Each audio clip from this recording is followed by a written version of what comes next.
Mr. Chair, we firmly believe that the success of any policy ultimately rests in its effective implementation. And our child protection policy affirms a simple truth. In the BARM, protecting learners requires not just adherence to national law, but also a deep engagement with the cultural soul of the communities. Now, given our experiences in the BARM, allow me to respectfully propose the following measures. This would be our recommendation. Should a draft legislation or any measure be pursued out of this hearing? First is institutionalized capacity building programs. Of course, provide dedicated budget allocation for regular and mandatory training for teachers, administrators, and child protection committee members on conflict-sensitive, culturally responsive, and trauma-informed bullying prevention approaches. Second, establish a comprehensive psychosocial services program.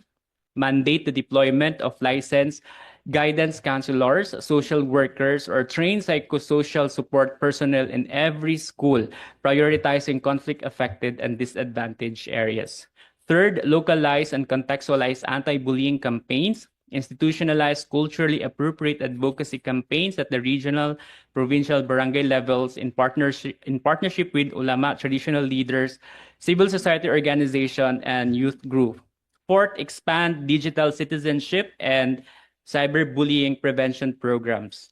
Develop a national framework on digital literacy, safe online behavior, and cyberbullying prevention integrated into the K-12 curriculum with emphasis on marginalized regions. We underscore this is a recommendation, Your Honor, because I think there has been hearings also conducted in the lower house regarding the fake news or probable regulation of the social media, because social media has really contributed a lot. I'm not saying that social media is bad, as they say, it's a neutral ground, but maybe we can do something in order to abate or prevent further bullying. And lastly, enhance multi-agency coordination and integration with existing programs. So we've heard a lot from our colleagues from the different departments of departments, but we moved into institutionalize a joint coordination mechanism between DepEd, DOH, DILG, and DSWD to implement community-based anti-bullying initiatives. Of course, integrate parenting education modules on positive discipline, non-violent communication, and anti-bullying awareness as perhaps compliance with the requirements with our Pantawid Pamilya Filipino program for peace and other relevant social protection programs. So encourage DILG to mandate LGU to incorporate anti-bullying education, child protection advocacy, and family strengthening initiative into local development plans, peace-building programs, and child welfare services. Honorable Chair, the children of the BARM, like all Filipino children, carry our collective hopes for a just, peaceful, and prosperous future. In their laughter, we hear the echoes of resilience. In their dreams, we see or we find the seeds of change. Yet, in a region that has endured the wounds of conflict and marginalization, every act of bullying and violence, every violation of dignity threatens not only the future, but the fragile hope we have worked so far to nurture. By strengthening our system of protection, by embedding compassion and accountability in our schools, and by forging deeper partnership with our communities, we can offer every Bangsamoro child and every Filipino child the chance to grow, to thrive, and to lead. So let justice, compassion, and hope be our guidepost. On behalf of the Ministry of Basic, Higher, and Technical Education and the Bangsamoro learners, I sincerely thank you again, Mr. Chair, for your resolute commitment to the welfare of every child. Assalamualaikum warahmatullahi wabarakatuh. Thank you. Thank you for that. We'll call on Kokopea. Yes, attorney, go ahead. Thank you, Mr. Chair, and good afternoon, everyone. So the Coordinating Council of Private Educational Association is composed of around 3,000 private schools, mostly Christian and Catholic schools, which prioritize values and character formation. In other words, our main aim actually is not only to produce intellectually adept students, but also ethically, morally, spiritually, and socially responsible individuals. Because I think that's the key. We try to teach them the good values because we believe that he who knows what is right will do what is right. It appears that in today's hearing, the highlight of the incidents happened in public schools, but we are not naive. We know that this can happen anywhere, any school. In fact, I think previous years there are incidents happening also in private schools. So that's why we focus on majority two things. We prioritize first prevention because we believe that prevention is always better than cure.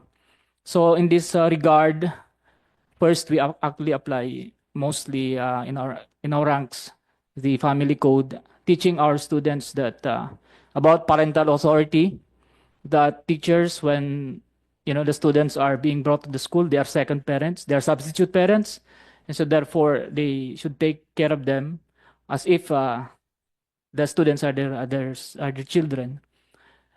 In that connection, from the gates pa lang, we really make sure that we are very strict. We put security guards so that we have proper inspections, meticulous inspection, including bug inspections, to make sure that dangerous weapons will not be able to access our school premises. Aside from that, we also make sure that private schools have localized anti-bullying and child protection policy. And this clearly defines the different forms of bullying and related sanctions. And these are published and communicated everywhere. And since we are also regulated by DepEd and in higher education, of course, CHED, we make sure that we comply with the anti-bullying law, RA 10627, and we are also being regulated by the Manual of Regulation for Private Education, which we know if we don't follow, it might lead to administrative sanction and even suspension, revocation, or even closure of a school. So that's why we have anti-bullying policies and code of conduct in our student handbook. We make sure that we do that to reinforce awareness and advocacy against bullying. Secondly, aside from prevention, we have intervention. So we make sure again that we follow the law. So far as the guidance situation is concerned, because we are also being accredited by PAASCO and other private institutions, so we make sure that we have sufficient guidance counselors. And I think most schools, if not all, private schools have discipline of officers really, because we really think it's very important for us, so that we can enhance intervention mechanism, ensuring faster case resolution and better support system for affected students. And in this context, most of this was mentioned a while ago, but for the sake of summarization, so we implement reporting mechanism, response and investigation, restoring sense of safety, because we really believe that there should be zero tolerance when it comes to bullying, involving parents in the bullying prevention, protecting from bullying and retaliation, kasi kung minsan may mga gumaganti, and providing counseling and referral, and coordination also if needed with the LGU and barangay protection, child protection committee, for example.